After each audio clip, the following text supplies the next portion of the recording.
Okay, good morning. It's not that early today. I'm back in New York. I need to get my hair done. I look a little cray right now, but excuse my appearance, yeah. So I want to start a vlog about, my journeys. People seem very interested in my spiritual nomad lifestyle, how I'm just in one place, 1 minute, and then I just hop and leave, go somewhere else. It's like I live everywhere and nowhere at the same time, and it's so exciting because I honestly never really plan my next trip.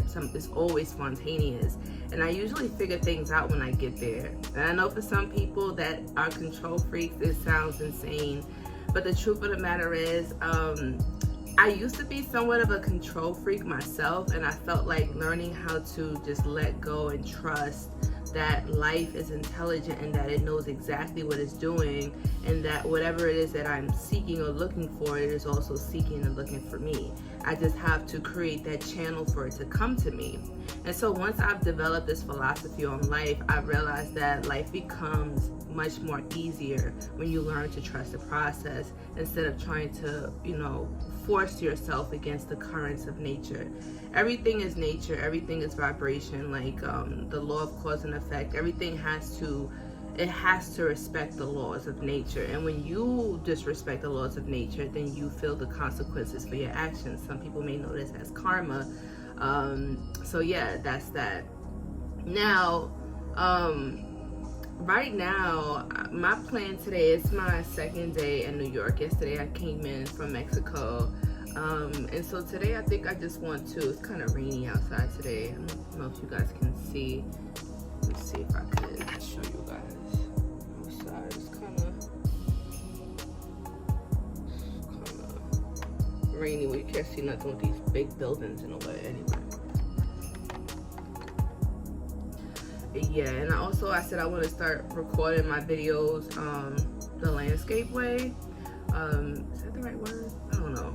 It's the way where it's horizontal, not vertical.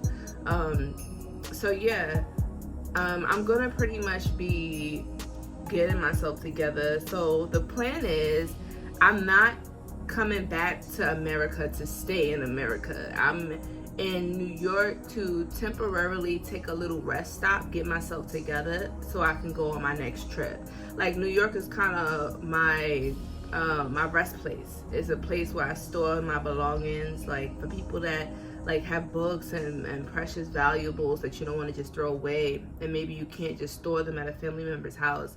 I would just say, rent you a affordable rental space, a storage space. You can rent you an affordable storage space, and you can hold your stuff there. They have plenty of good options here in New York. Some people try to beat you in your head. Some of them are actually, good deals. So yeah, I know that, I'm not even going to do this video. Like, I'm going to make a separate video as to why I left Mexico.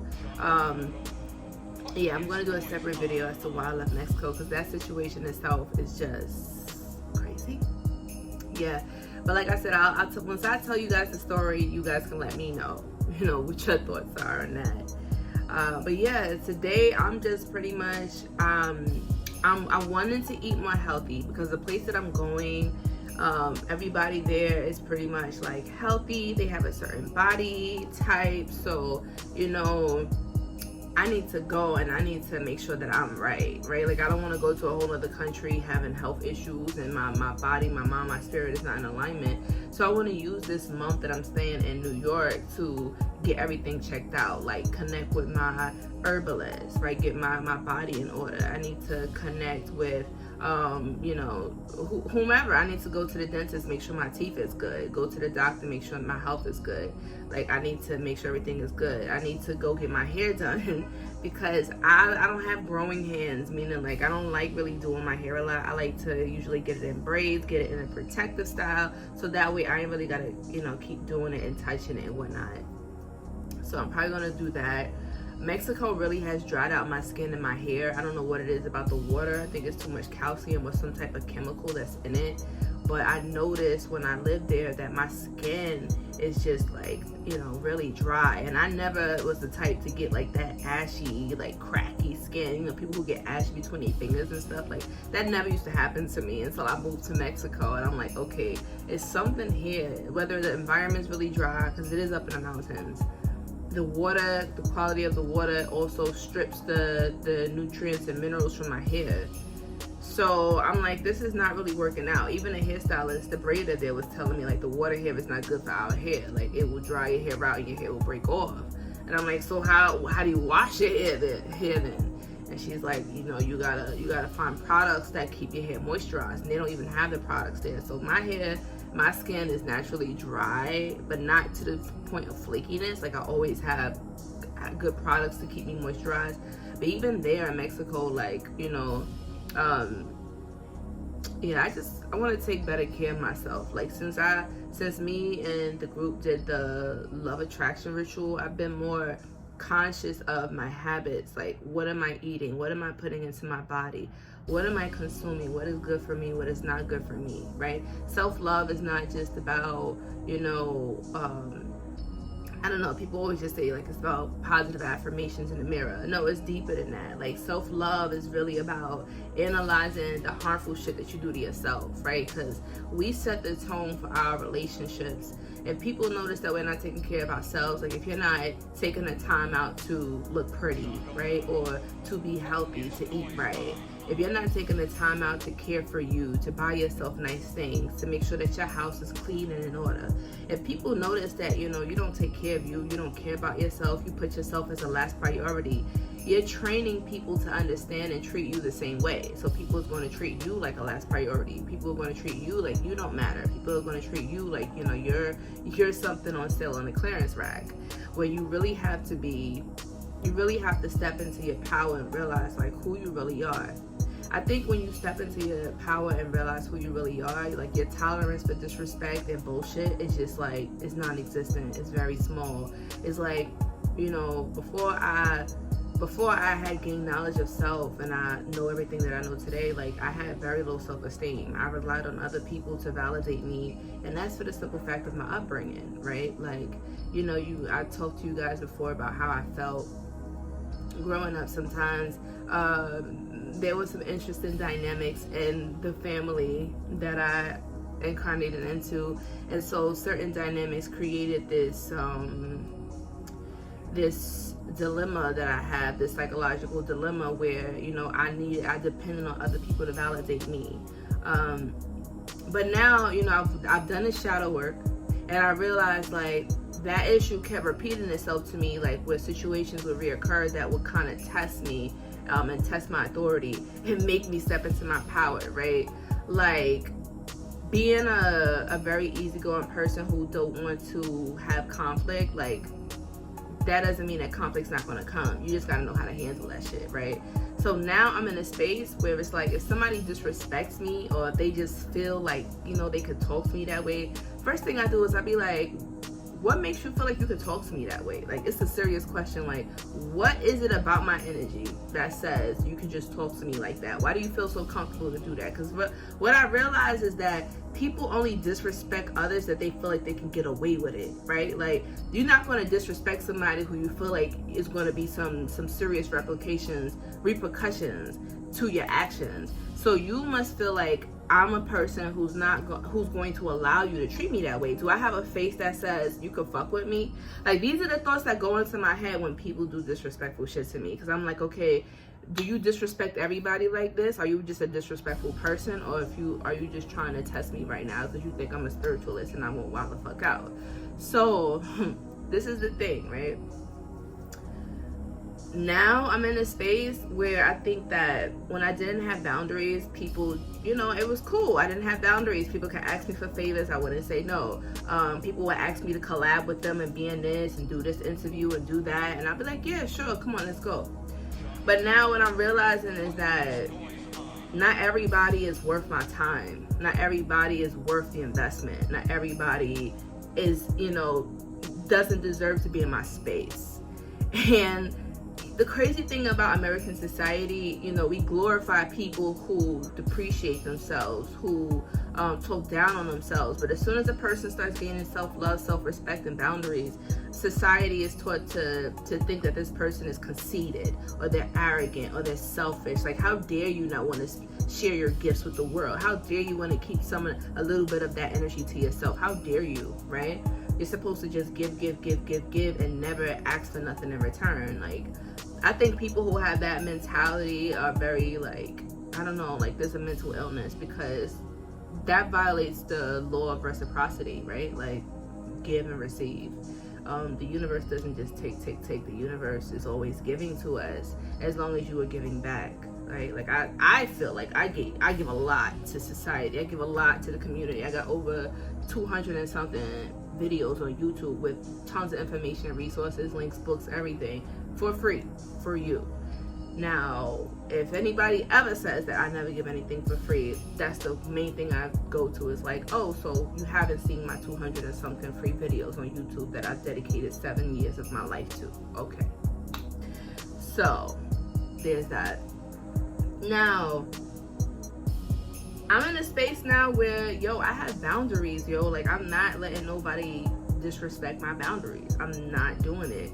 And a lot of people don't like that shit. Now they saying that, you know, I'm different. I switched up. Yeah, I did switch up, because you're mad. And this is what making me realize, like, I recently lost a friendship because of that. Like, it was a specific person that was so used to violating boundaries that when I put boundaries in place, they automatically, their whole vibe switched towards me, right? And so, because I'm the type of person that values my friendships, my relationships, like, being a Cancer sun, we're always the mediator, right? We're always the ones that are trying to find a solution when there's a problem. And so whenever there was an issue with this particular individual, which was always an issue, like this, which was a red flag, it's like, yo, every time we communicate, you always have an issue. But when it was this one time, only one time, that I had brought an issue that I had about our friendship, this person totally deflected. Like, oh, yeah, your problem doesn't make any sense to me. It just sounds like you're just thinking of issues. And I'm like, so when you have issues, it's legit. But when I have issues, I'm in my feelings and feeling some type of way. But your feelings are legit, right? First red flag. So, you know, the person, and the crazy part is, I noticed that the person was acting funny to me, and I was the one who brought it up. Like, hey, why you acting funny? Why you acting weird? And so that's when they brought it up. So I'm like, yo, if I never would have brought up this issue to you, you would have just stopped talking to me and been good with that. And she was like, yeah, like, that's how I handle my problems. I'm like, oh, okay. So what that tells me mentally, right? Like, think about it. If I'm gonna just be real, I'm gonna give this example. If a woman is having issues with her man, she ain't gonna just be like, all right, forget that dude, I'm just gonna not talk to him. No, like, women, especially this particular individual, like, she's the type of person that would, you know, do anything to save her relationship, right? You know, people want to save and keep their man, but they don't want to put that same energy to save and keep their friendships, right? So anyway, this individual was just like dismissive of me. So what that's telling me is that you don't value me as a person or my friendship enough to even save it. It tells me how much you value me as a person, and that was more than enough that I needed to see. Now at that time, because I was more interested in repairing my friendship, I didn't realize, like, yo, this person doesn't respect you, this person doesn't value you. Fuck them, right? But anyway, red flags and stuff happened, and then we had another issue, and I'm like, okay, you know what?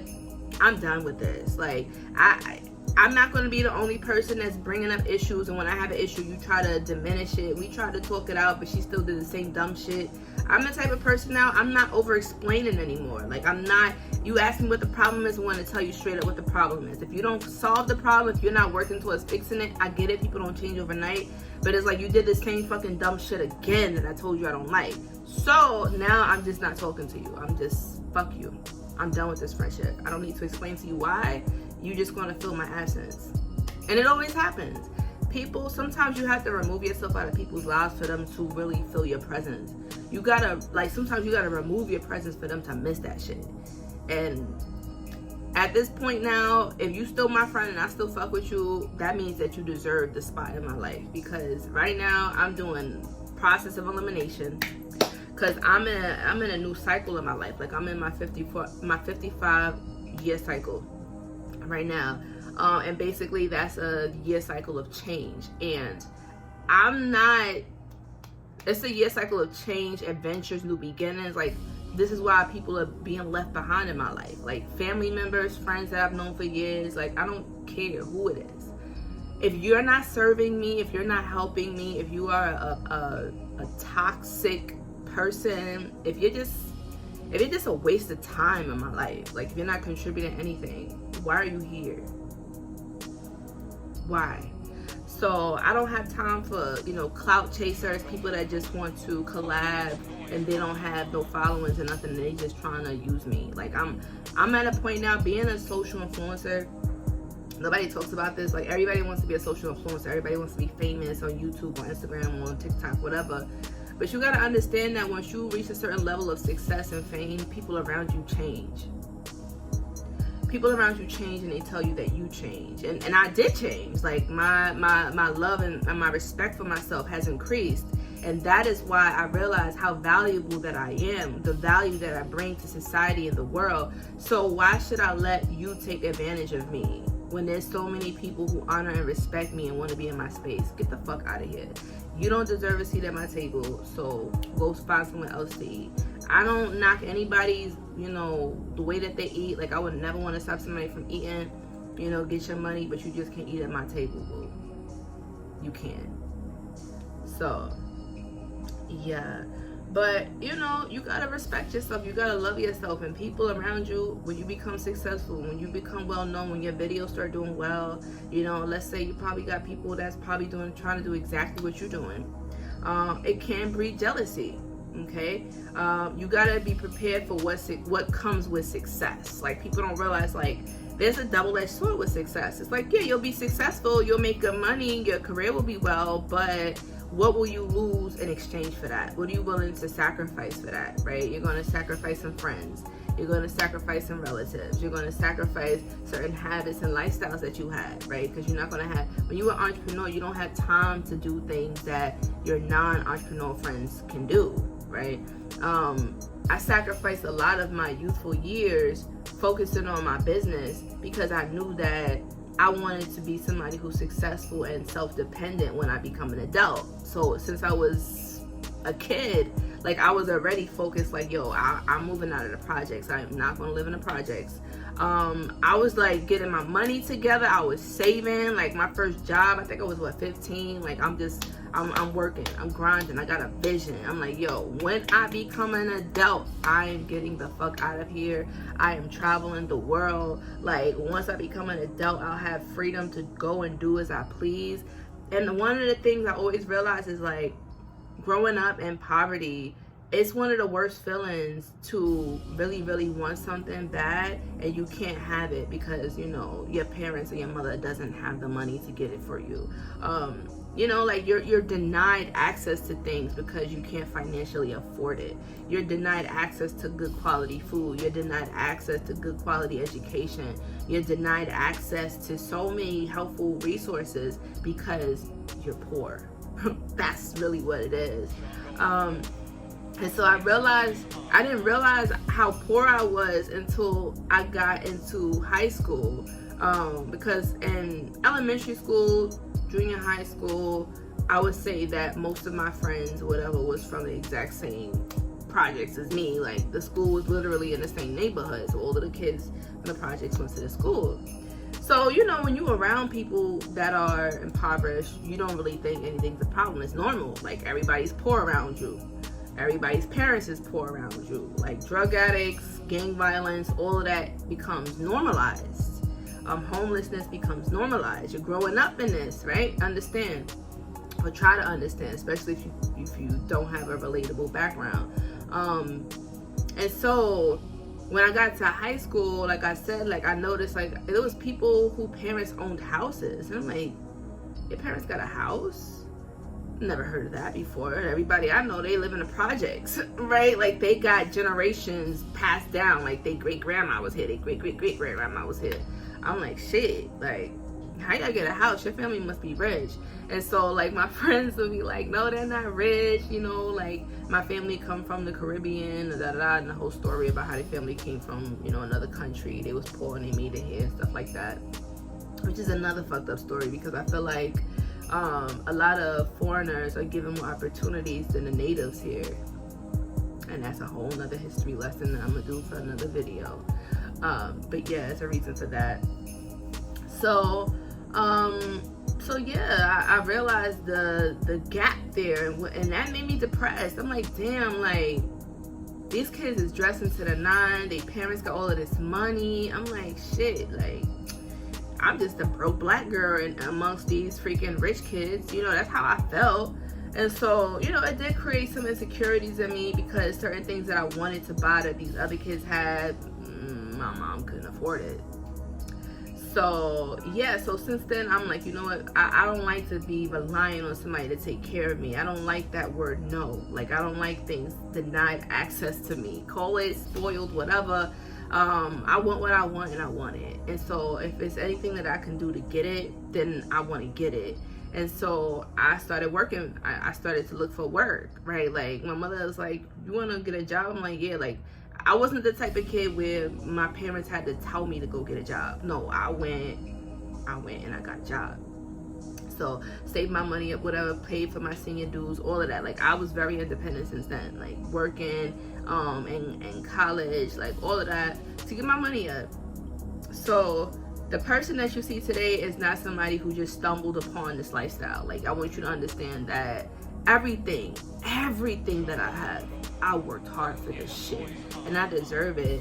And it didn't really hit me until recently when I started looking at my life. I'm like, yo, everything I have, I fucking worked hard for this shit. Like, nothing was just given to me. And that's why I appreciate this lifestyle that I live. And I get mad when people, you know, say little fucked up shit like, you know, like, oh, I think I'm all that now because I made it. Oh, I switched up and stuff. And I'm like, what the fuck are you talking about? I even had one person tell me on a sneak tip, like, oh, that's so cool that you're on YouTube and you're doing all of this stuff even though you don't really do nothing. I'm like, what do you mean I don't do nothing? Like, that pissed me the fuck off. Like, I don't know why people got this idea that YouTubers don't do nothing besides just turn the camera on and talk, and then we get a whole bunch of followers. Y'all niggas have no fucking idea the stress that goes into video production, okay? There's editing, there's actually thinking of creative ideas, the creation process, it's the promotions, it's the marketing, it's so much shit that goes into YouTube that people don't even realize unless you become a YouTuber.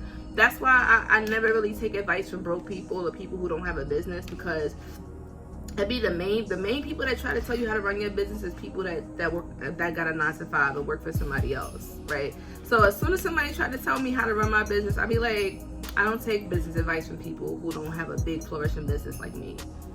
And that shit gets them tight, and I don't give a fuck. Because if you got the audacity to tell me what the fuck to do with my money and my business, then I sure enough had the audacity to tell you about yourself. I'm gonna have to hold up a mirror, like the true Cancerian moon that I am. I reflect back to you. So if you sending me shade, I'm gonna send that shade right back. So be ready for it. But I didn't expect for this video to be this long. I actually ended up ranting, but I do want to share other sides of me with the family.